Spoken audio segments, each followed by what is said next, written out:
Hosanna gospel centre వారు సమర్పించు సువార్త దర్శనం.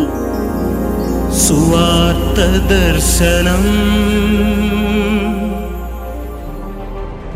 దేవుని ప్రత్యక్షతను చూచి పరిశుద్ధాత్మ అభిషేకం పొంది అన్య జనులలో నుండి ప్రత్యేకించబడి దేవుని చేతిలో బహుబలముగా వాడబడుతున్నారు హోసన్నా గాస్పెల్ సెంటర్ దైవజనులు శ్రీ కొడాలి మోజెస్ గారు. సృష్టికర్త, అద్భుతములు చేయవాడు, సజీవుడై నేడు మన మధ్యలో నిలిచి ఉన్నాడు. ఆయన పేరు యేసు. ఆయన పేరు యేసు.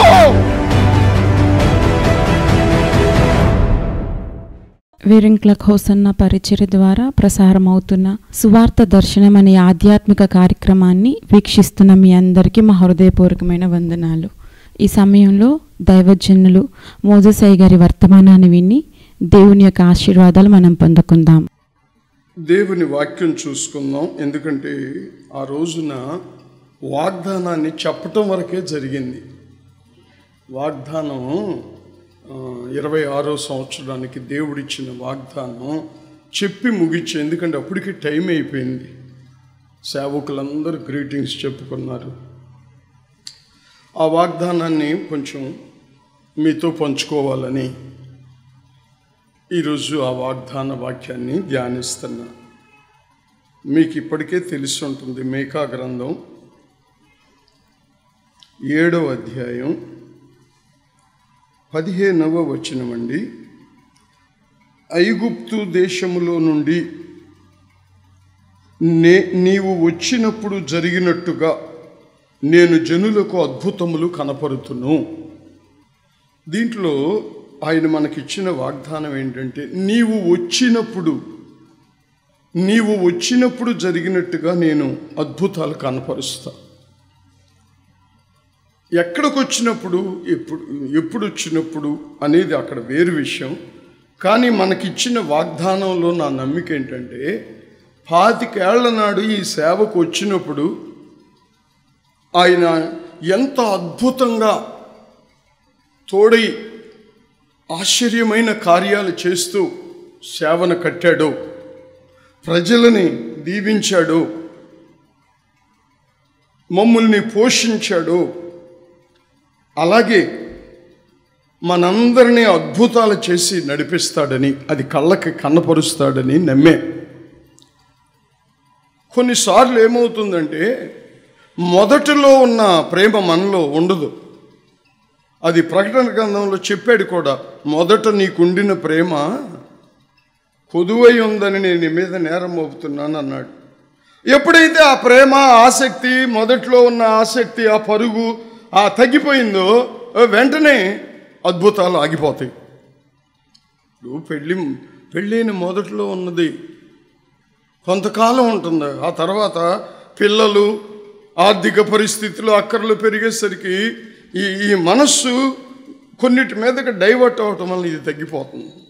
అలాగే ఇప్పుడు ఆయన ఏమంటాడంటే, దాన్ని మళ్ళా నేను కనపరుస్తా మీ జీవితంలో. హల్లెలూయా. అద్భుతములు కనపరుతును. అసలు ఈ అద్భుతాలు ఏంటి? నిర్గమకాండం. ఎందుకంటే ఐగుప్తులో నుంచి వచ్చినప్పుడు అని చెప్పాడు కదా. అక్కడే కదా దేవుడు మోషేని పంపి వాళ్ళని ఐగుప్తుల నుంచి తీసుకొచ్చింది. 3వ అధ్యాయం ధ్యానిస్తే నిర్గమకాండం 20వ వచనం చదువుతున్నా చూడండి.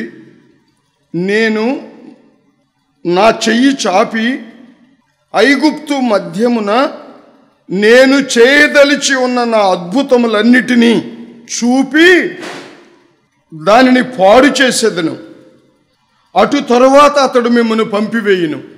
దైవజనుడైన మోషేని ఈ 3వ అధ్యాయంలో పొదలో దేవుడు కనబడి, మండుచున్న పొదలో దేవుడు కనబడి, ఇక ఈ గొర్రెల్ని మేపటం ఆపు, ఈ హోరేబు పర్వతం మీద మిజ్జాను అరణ్యంలో గొర్రెల్ని కాస్తున్నాడు.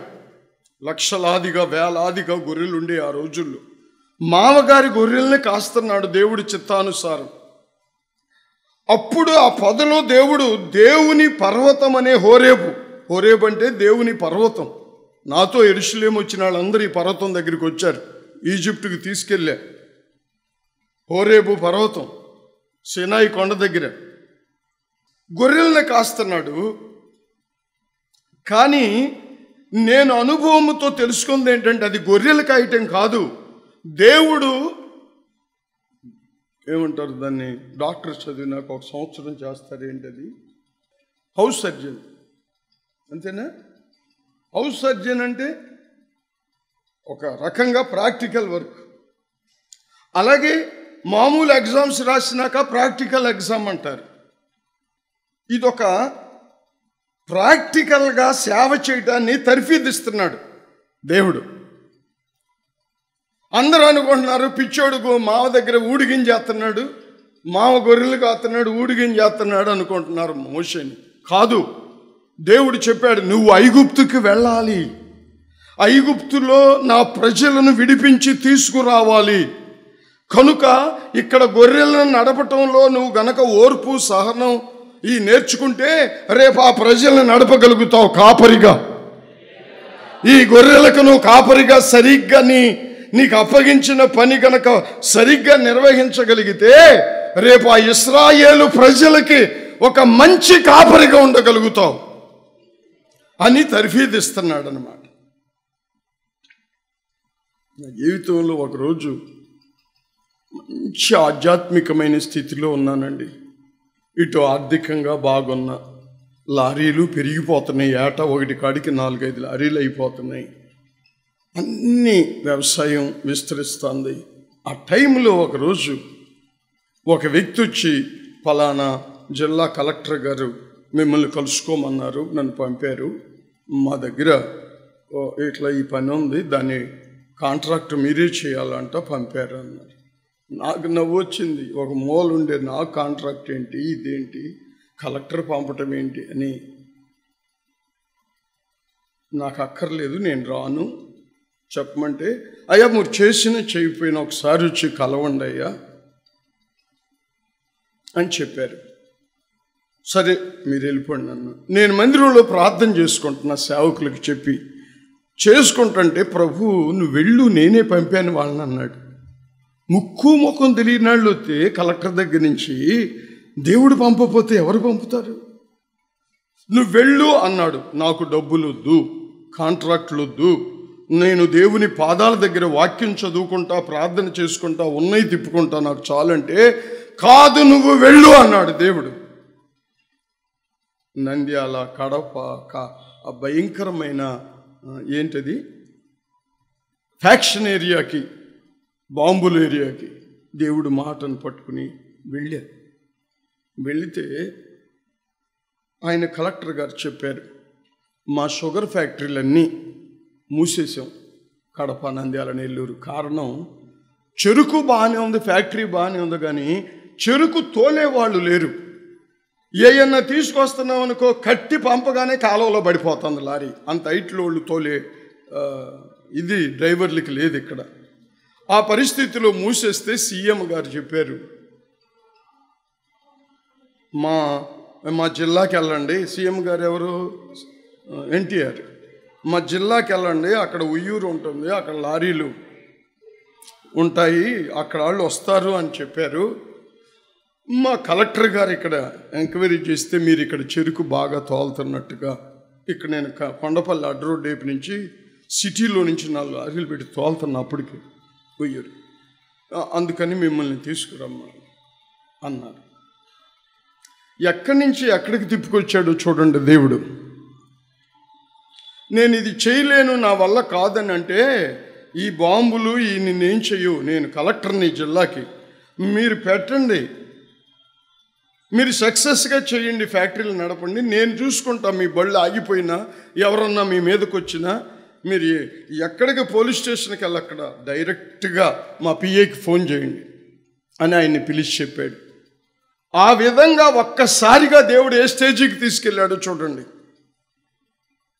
ఒక జిల్లా కాదు, అటు కడప, ఇటు కర్నూలు జిల్లా నంద్యాల, ఇటు నెల్లూరు జిల్లా నెల్లూరు, 3 ఫ్యాక్టరీల్లో ఎనానమస్గా కాంట్రాక్ట్లు ఇచ్చారు. అబ్బా పండగ అనుకుంటున్నారా? అబ్బో జుట్టు అప్పుడే ఊడిపోయింది నాది. ఈ 100 మంది డ్రైవర్లు, ట్రైనర్లు, ఓనర్లు రైతులు, చెరుకు తోలించుకునే రైతులు, ఫ్యాక్టరీ వాళ్ళు ఎవరికి టయానికి ఇవ్వకపోయినా వాళ్ళ మీదకి వచ్చేసేవాడు. నేనేమో ప్రభు పాదాల దగ్గరికి వెళ్ళి మోకాళ్ళుని ప్రార్థన చేసేవాడిని. కొండల్లోకి వెళ్ళిపోయి కొన్నిసార్లు తేళ్లు కూడా గుట్టాయి కొండలు. ఆ విధంగా వాళ్ళ మాట వాళ్ళు దక్కించుకున్నారు. నేను అద్భుతంగా చేయగలిగా. అది ఇప్పుడు ఎందుకు ఉపయోగపడిందంటే, ఈ సంఘాన్ని నాకు ఇస్తాడని అప్పుడు తెలియదు దేవుడు. ఈ ప్రజల్ని ఎలా నడపాలో, ఎలా ప్రార్థన చేసుకోవాలో మోషేకి నేర్పి, ఆ సాత్వికాన్ని, ఆ ప్రార్థనా జీవితాన్ని నేర్పినాక పొదలో నుంచి కనపడ్డాడు దేవుడు. మోషే, అదిగో అక్కడ ప్రజలు అల్లాడిపోతున్నారు ఐగుప్తులో, నువ్వు బయలుదేరి అక్కడికి వెళ్ళాలి అని దేవుడు చెప్పాడు. నేను నెత్తోడిని, నేను ఎక్కడ వెళ్ళను, నేను వెళ్తే ఆ రాజులు ఎక్కడ ఒప్పుకుంటారు, నా బతుకేంటి, నేనేంటి, నెత్తోడు ఎందుకు వచ్చాడు అంటారని కొన్ని సాకులు చెప్పాడు. చెబితే అప్పుడు దేవుడు అన్నాడు, 20వ వచనం చూడండి, 3:20 నిర్గమాకాండం, నేను నా చెయ్యి చాపుతా. హల్లెలూయా. ఆ ఐగుప్తు ప్రజల మధ్యలో, ఆ ఐగుప్తు రాజు ఎదుట నేను చేయదలిచి ఉన్న నా అద్భుతములన్నీ చేసి దానిని పాడు చేస్తా. దేన్ని? దేవుని ప్రజలని పాడు చేసేది ఏదైనా పాడు చేస్తాడు దేవుడు.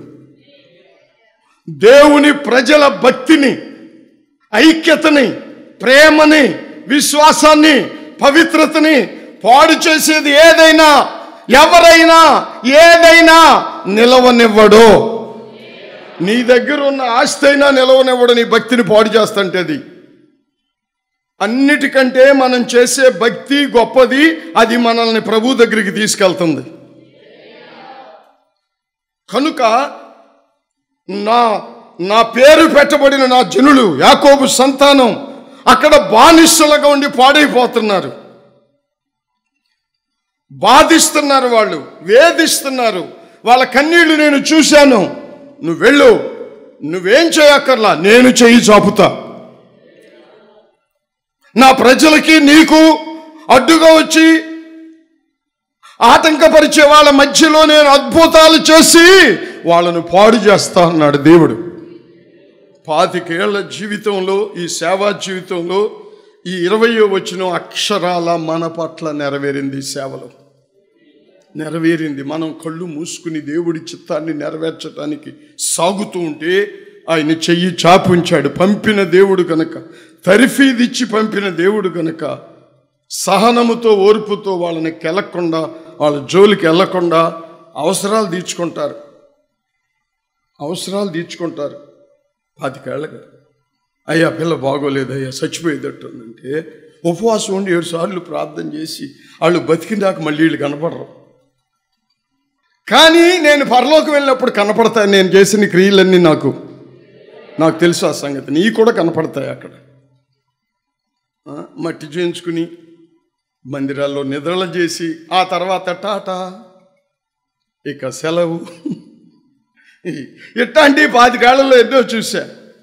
అవి నిలవు, అవి పాడైపోతాయి. నేను చేయను, దేవుడే పాడు చేస్తాడు. నేను చెయ్యి చాపుతున్నాను. ఎందుకు? నా అద్భుతములన్నీ చూపబోతున్నా నీకు, వాళ్ళకి అద్భుతములు చూపాడు 25 ఏళ్ళు ఈ సేవలో. నా చెయ్యి చాపుతా, నీ ఇంట్లో అద్భుతం చేస్తా. నిన్ను అడ్డుకునే భర్త అయినా, నీకు ఎదురు తిరిగే పిల్లలైనా, నీ మాట విననే భార్య అయినా, నేను అద్భుతం చేస్తే నీ కన్నులకు అది నిజమా కళ అనేటట్టుగా ఉంటుందంటాడు దేవుడు. నేను నా అద్భుతాలన్నీ చూపించి వాళ్ళను పాడు చేస్తా, మిమ్మల్ని విడిపిస్తా. వాళ్ళను పాడు చేస్తా, మిమ్మల్ని నడిపిస్తా. ఈ వాగ్దానములు ఈ సంవత్సరం మన పట్ల దేవుడు నెరవేర్చును గాక. ప్రతి ఇంటిలో నెరవేరును గాక. ప్రతి సేవకుడిలో నెరవేరును గాక. హల్లెలూయా. ప్రతి వ్యక్తి దేవుని అద్భుతాలు, చెయ్యి చాపి చేసే అద్భుతాలు కళ్ళతో చూడాలి. హల్లెలూయా. చూడండి, దీని తర్వాత యెహోషువ గ్రంథంలో కూడా దేవుడు మోషే చనిపోయినాక యెహోషువ గ్రంథంలో కూడా అదే మాట చెప్పాడు. చూడండి, 3వ అధ్యాయం 4, 5 వచనాలు చదువుతున్నానండి. మీకును దానికిని దాదాపు 2000 కొల మూరల ఎడముండవలను. మీరు వెళ్ళుచున్న త్రోవ ఉందే ఇంతకు ముందు వెళ్ళేది కాదు. మోషే యెహోషువ ద్వారా చెబుతున్నాడు, దైవజనుడి ద్వారా. మోషేగా దేవుడు ఏమని చెప్తాడు? మీరు వెళ్ళుచున్న త్రోవ ఇంతకు ముందు వెళ్ళినది కాదు. ఇంతకు ముందు వెళ్ళింది అంటే ఇప్పుడు మీరు వచ్చేటప్పుడు ఇటు కట్ట మీద నుంచి వచ్చారు కదా, ఇప్పుడు ఇటు గోడ బగలు కొట్టుకుని వెళ్ళమని కాదు, అది కాదు. అంటే మన ఆలోచన విధానం, ఖాళీ నడక కాదు ఆయన చెప్పేది, మీరు వెళ్ళే త్రోవ. ఉదాహరణకి మీరు ఇంతకు ముందు స్నేహితులతో క్లబ్లోకి వెళ్ళేవాళ్ళేమో, స్నేహితులతో క్రికెట్ స్టేడియంకి వెళ్ళేవాళ్ళేమో, లేకపోతే స్నేహితులతో అదేంటది కంప్యూటర్ నెట్ దగ్గరికి పోయి ఆడుకునేవాళ్ళేమో గేమ్స్.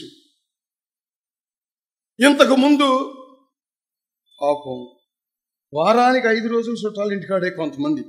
దేవుడి దయ వలన కరోనా పుణ్యమా అంట. ఎంత డబ్బు కలిసి వస్తుందో పాపం సహోదరులకి ఛార్జీల డబ్బు. అది కాకుండా చేయగాల్చుకునే పని లేదు, 5 రోజులు ఇంటికాడే ఉంటారు. ఎంతకు ముందు వెళ్ళిన త్రోవ కాదో దేవుడు నడిపించే త్రోవ వేరు.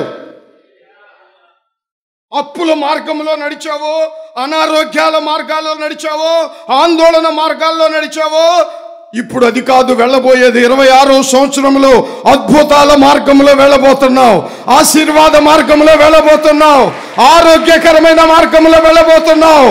సజీవుడైన దేవుడిని పక్కనే చేయబట్టి నిన్ను నడిపించబోతున్నాడు. ఈ సహవాసాన్ని పరిశుద్ధాత్మ దేవుడు అద్భుతములు చేయబోతున్నాడు.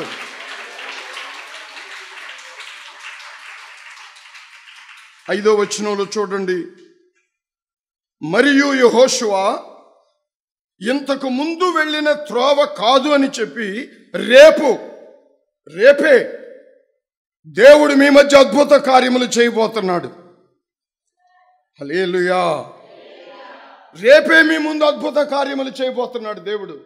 రేపే అంటే 25 నిన్న, 26 ఇవాళ, 25 ఇవాళ, 26 రేపే. ఈ రోజున్న నీ జీవితం రేపు ఉండదు. గతంలో ఉన్న ప్రయాణం నీకు ఉండదు. చిన్న పాకలో క్రిస్మస్ పండగప్పుడు మీ సేవకురాలు నాకు చెప్పింది, నానా పలానా కుటుంబం చాలా పేదరికంలో ఉన్నారు, మంచి ఆత్మీయులు అంటే, అమ్మ ఆపరేషన్ వల్ల నేను నడవలేకపోతున్నాను, అలాంటివి చెప్పు, ఎట్టగొట్ట వ్యానేస్కి వెళ్ళి అక్కడ చిన్న ప్రార్థన చేసి వస్తానన్న. వెళ్ళా.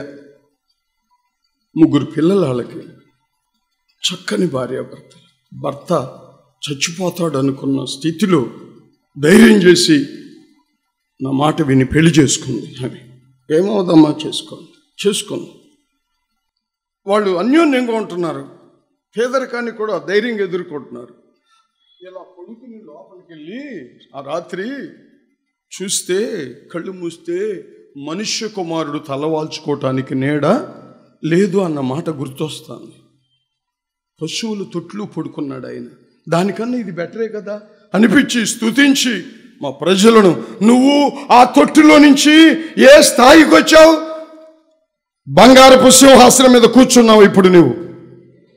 కనుక మా ప్రజలను ఆశీర్వదించని ప్రార్థన చేశాను, మనస్ఫూర్తిగా చేశాను. నాటి స్థితి వేరు, నేటి స్థితి వేరు. ప్రభుత్వములో గవర్నమెంట్ జాబులు చేసుకుంటున్నారు ఇద్దరు, ఆర్థికంగా స్థిరపడ్డారు. అయినా దేవుణ్ణి మాత్రం ఎక్కడా తక్కువగా చూడలే, ఇంకా ఎక్కువగా చూస్తున్నారు సహవాసాన్ని కూడా. కారణం, నిన్న నా మార్గం వేరు, నా పరిస్థితి వేరు. ఈ రోజున నేను ఈ అద్భుతమైన మార్గంలో ఉండటానికి కారణం యేసయ్యే. సహవాసంలోని ఆధ్యాత్మిక అనుభవాలే ఇలాంటి ఎన్నో కుటుంబాలు ఉన్నాయి. రేపటి నుంచి ఇంకా చేస్తాడు అనేక మంది జీవితాన్ని.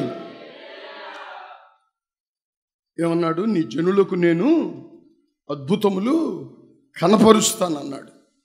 అదే మీరు ఇంతకు ముందు వెళ్ళినట్లు ఆవేదనల మధ్యలో, ఆందోళనల మధ్యలో, అనారోగ్యాల మధ్యలో నేను పంపను. మీ మధ్యలో అద్భుతాలు చేస్తా. నేను వాక్యములో ఉందని చెప్పటల్లా, అది నా హృదయంలో దేవుడు నమ్మికగా పెట్టబట్టి చెబుతున్నా. దేవుడి పరిచర్యలో కరోనా ఆటంకం రెట్టింపు అద్భుతంగా మారుతుంది. ఈ సహవాసం, ఈ కుటుంబాల అద్భుతాలు చూస్తారు తప్పకుండా. మీ మధ్య ఆ అద్భుతకరుడు, ఆశ్చర్యకరుడు, మాట తప్పని దేవుడైన యేసు తన నామ మహిమ కోసం మీకు అద్భుతాలు చేస్తాడు. అడిగిన వాటికంటే అద్భుతాలు చేస్తాడు. పిరికాలలాగా ఉండబోకండి, భయపడుతూ ఉండబోకండి, మునుపటి వలె నడుచుకోబోకండి. పరిశుద్ధమైన నీతి గల మార్గములో విశ్వాసంతో అడుగులు వేయండి. హల్లెలూయా. కీర్తనలు 77, 13, 14, 492 పేజీ అండి. దేవా, నీ మార్గము పరిశుద్ధమైనది. ఇంతకు ముందు వెళ్ళింది కాదు. ఇప్పుడు మనం వెళ్ళే మార్గం ఏంటి? ఇంతకు ముందు పాపం, ఇప్పుడు మనం వెళ్ళేది పవిత్రమైంది. ఇందాక యెహోషువతో చెప్పింది అదే. రేపు నీ ముందు అద్భుతాలు చేయబోతున్నాడు కనుక మిమ్మల్ని మీరు పరిశుద్ధపరచుకోండి అని. ఇక్కడ అదే చెబుతున్నాడు. నీవు దేవా, నీవు ఏర్పరిచిన మార్గము పరిశుద్ధమైనది. నీ వంటి మహాదేవుడు ఎక్కడున్నాడు? ఆ మహాదేవుడు 25 ఏళ్ళైనా కొత్త దేవుడు కావాలనిపించట్లా నాకు. నా దేవుడు ఎప్పుడు కొత్తగానే ఉంటాడు, రోజు రోజు కొత్తగానే ఉంటాడు. ఆయన్ని విశ్వసించే వాళ్ళని నూతన సృష్టిగా చేస్తాడు. రోజు నూతన కృప, నూతన జీవం, నూతన అభిషేకం, నూతన ఆనందం, నూతన ఆశీర్వాదం. నీ వంటి దేవుడు ఎవరున్నారు? ఆ దేవుని నామాన్ని ఈ 25 ఏళ్ళు కనపరిచినా ఇంకా నాకు చాలటంలా. 1000 నోళ్ళు ఉంటే ఎంత బాగుండేది అనిపిస్తుంది. అప్పుడు అర్థమవుతుంది దావీదు చెప్పిన మాట, 1000 నోళ్లతో నేను నిన్ను స్తుతించాలనుకుంటున్నాను. సంవత్సరం అవలా ఒక యవనస్తుడు సహవాసంలోకి వచ్చి, అప్పటికి యేసుప్రభుని గురించిన అవగాహనే లేదు వాళ్ళ తల్లి కొందగాని. కానీ ఈరోజు చూస్తుంటే అతని ఆత్మీయ జీవితం, జాబ్ చేసుకుంటున్నాడు. ఏంటండి స్పెషాలిటీ అంటే, పునాది ఇక్కడ వేశాడు కనుక దేవుడు, నాకు కలుగుతున్న విశ్వాసం, ఆ విశ్వాసంలో నుంచి వచ్చే బోధ ఆయన నా విశ్వాసంలోకి నడిపిస్తాను. ప్రభు కొరకు బ్రతకాలనిపిస్తుంది, ప్రజలకి ప్రభువుని అందించాలనిపిస్తుంది. ఖాళీ లేకపోతే అర్ధరాత్రులు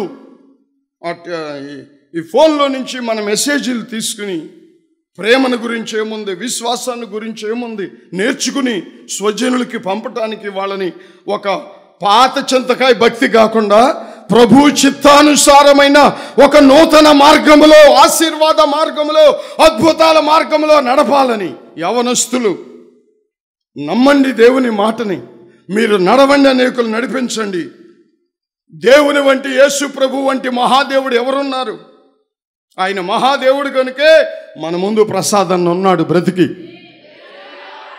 మన ముందు ఉండటమే కాదు, చక్కని గ్రీటింగ్స్ ఇచ్చారు. సీనియర్ పాస్టర్గా, సెంట్రల్ పాస్టర్గా అభిషేకం పొందారు. 14 ఆశ్చర్యలు క్రియలు జరిగించు దేవుడవు నీవే, జనములలో నీ శక్తిని నీవు ప్రత్యక్షపరుచుకొని ఉన్నావు. తన బాహుబలం, తన చెయ్యి చాపి నీ ద్వారా, నీ పిల్లల ద్వారా, నా ద్వారా, మన సహవాసం ద్వారా తన బలాన్ని చూపించుకోవటానికి ఆయన ఆశ్చర్య కార్యాలు చేశాడు, చేస్తున్నాడు. మన బలం చేయలేదు, దేవుని ఆత్మబలం, బాహుబలం, పునరుత్థాన బలం ఆశ్చర్య కార్యములు చేయునుగాక. మునుపటి వలె కాక నీ జనుల ఎదుట నువ్వు వచ్చినప్పుడు చేసిన ఆశ్చర్య కార్యాలు. ఉయ్యూరులో అడుగు పెట్టిన నాడు విక్రమ్ ఐటీఐలో చిన్న ఆరాధన ప్రారంభించాం. ఆనాడు నుండి ఆయన ఎన్ని అద్భుతాలు చేశాడో ఆ అద్భుతాల ప్రభావమే ఈ రోజున ఉయ్యూరులో ఒక వ్యక్తి, ఎవరోనండి తెలియని వ్యక్తి, ఈ ఉయ్యూరు సిటీని గురించిన వివరాలు గ్యాదర్ చేసి దీంట్లో పెడతారు యూట్యూబ్లో, మా ఉయ్యూరు పట్టణం అనే పేరు పెట్టి గ్యాదర్ చేసి పెట్టాడు. ఎక్కడో ఉన్న మన సహవాస బ్రదర్ దాన్ని తీసి నాకు పెట్టి, చూడండి నానా, మన సహవాసాన్ని, మన మందిరాన్ని, మన పనిని ఒక అన్యుడి ద్వారా దేవుడు ఎలా చూపిస్తున్నాడో ఉయ్యూరు అనగానే మన చర్చిని ఆయన ఫోకస్ చేశాడు. దాంట్లో మొత్తం తిప్పుతా దీని చుట్టూ ఆ సిలువ మీదకి ఫోకస్ చేస్తా చేశాడు. నేను ఆయన చేశాడు అనుకోవటంలా, తన నామ మహిమ కోసం దేవుడు చేస్తున్నాడు అనుకుంటున్నా. అటువంటి కార్యాలు నీ మీద, నీ పిల్లల మీద దేవుడు ఫోకస్ చేసి నడిపించును కాక రాబో కాలంలో.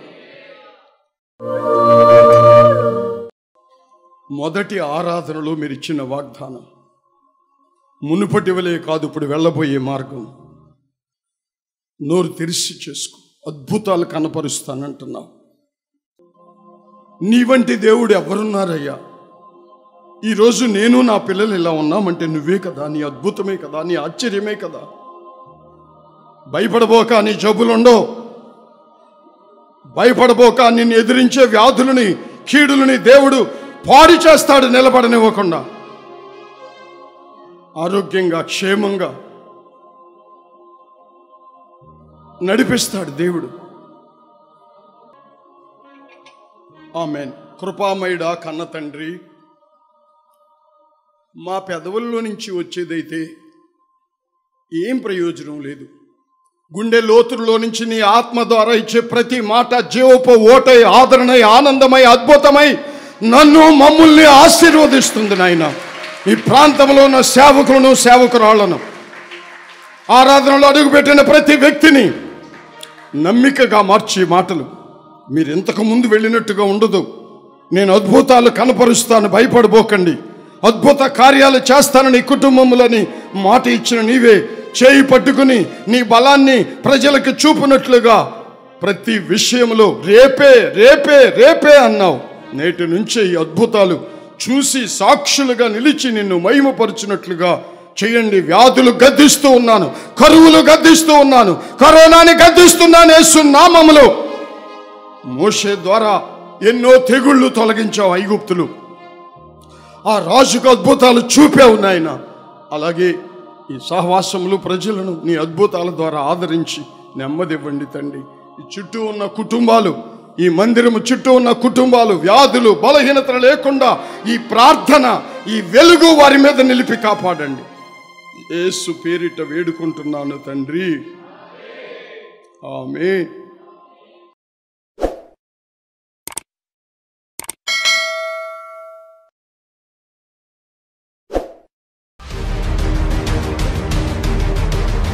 దేవుని పిలుపుతో 1995వ సంవత్సరంలో వీరంకిలాకు ప్రాంతానికి వెళ్లి ప్రారంభించిన హోసన్నా గాస్పెల్ సెంటర్ సహవాసములో వేల మంది కుటుంబాలు చేర్చబడి ఆశీర్వదించబడుచున్నవి. నమ్మావో ఈ మహిమగల కార్యమును చూస్తావు యేసు నామములో.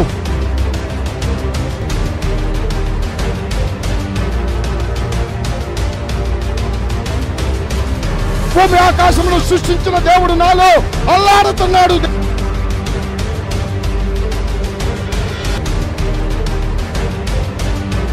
మీరు పాల్గొనండి, మేలును పొందండి.